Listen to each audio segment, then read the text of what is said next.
ಭಾರತದ ಮೊದಲ ಖಾಸಗಿಯಾಗಿ ಅಭಿವೃದ್ಧಿಪಡಿಸಿದ ಕಕ್ಷೀಯ ದರ್ಜೆಯ ರಾಕೆಟ್ ವಿಕ್ರಮ್-1 ಶ್ರೀಹರಿಕೋಟಾದ ಸತೀಶ್ ಧವನ್ ಬಾಹ್ಯಾಕಾಶ ಕೇಂದ್ರದಿಂದ ಯಶಸ್ವಿ ಉಡಾವಣೆಯಾಗಿದೆ. ಹೈದರಾಬಾದ್ ಮೂಲಕ ಸ್ಕೈರೂಟ್ ಏರೋಸ್ಪೇಸ್ ನಿರ್ಮಿಸಿದ ವಿಕ್ರಮ್-1 3 ಘನ ಇಂಧನ ಹಂತಗಳು ಮತ್ತು ದ್ರವ ಕಕ್ಷೀಯ ಹೊಂದಾಣಿಕೆಯಿಂದ ಚಾಲಿತವಾಗಿದೆ.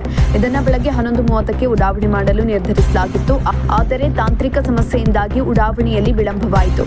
ತಾಂತ್ರಿಕ ಸಮಸ್ಯೆ ಸರಿಪಡಿಸಿದ ಬಳಿಕ ಮಧ್ಯಾಹ್ನ 12:05ಕ್ಕೆ ಉಡಾವಣೆ ಮಾಡಲಾಗಿದೆ. ಮಿಷನ್ ಆಗಮನ ಎಂದು ಹೆಸರಿಸಲಾದ ಈ ಪರೀಕ್ಷಾರ್ಥ ಉಡಾವಣೆಯು ದೇಶದ ವಾಣಿಜ್ಯ ಬಾಹ್ಯಾಕಾಶ ವಲಯಕ್ಕೆ ಒಂದು ಐತಿಹಾಸಿಕ ಮೈಲಿಗಲ್ಲು. ಇದನ್ನು ಹೈದರಾಬಾದ್ ಮೂಲದ ಸ್ಕೈರೂಟ್ ಏರೋಸ್ಪೇಸ್ ಕಾರ್ಯಗತಗೊಳಿಸಿದೆ. ಪ್ರಧಾನಿ ಮೋದಿ ಕೈಬರಹದಲ್ಲಿ ವಂದೇ ಮಾತರಂ ಎಂದು ಬರೆದಿರುವ ಪೋಸ್ಟ್ ಕಾರ್ಡ್ ಅನ್ನು ವಿಕ್ರಮ್-1 ಬಾಹ್ಯಾಕಾಶಕ್ಕೆ ಕೊಂಡೊಯ್ದಿದೆ. ಕಂಪನಿಯ ತಂಡ, ಹೂಡಿಕೆದಾರರು, ನೀತಿ ನಿರೂಪಕರು, ವಿಶ್ವದಾದ್ಯಂತ ಬೆಂಬಲಿಗರ ಶುಭಾಶಯಗಳನ್ನು ಸಹ ರಾಕೆಟ್ ಹೊತ್ತೊಯ್ತಾ ಇದೆ. ಭಾರತದ ಮೊದಲ ಖಾಸಗಿಯಾಗಿ ಅಭಿವೃದ್ಧಿಪಡಿಸಿದ ವಿಕ್ರಮ್-1ರ ಚೊಚ್ಚಲ ಕಕ್ಷೆಯ ಉಡಾವಣೆಯನ್ನು ಪ್ರಧಾನಿ ನರೇಂದ್ರ ಮೋದಿ ಶ್ಲಾಘಿಸಿದ್ದಾರೆ. ಇದು ದೇಶದ ಬಾಹ್ಯಾಕಾಶ ಪ್ರಯಾಣದಲ್ಲೇ ಐತಿಹಾಸಿಕ ಮೈಲಿಗಲ್ಲು.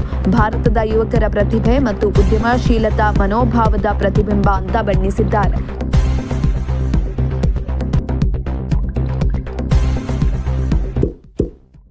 ಇಂತಹ ಇನ್ನಷ್ಟು ವಿಡಿಯೋಗಳಿಗಾಗಿ ಲೈಕ್ ಮಾಡಿ, ಫಾಲೋ ಮಾಡಿ, ಶೇರ್ ಮಾಡಿ.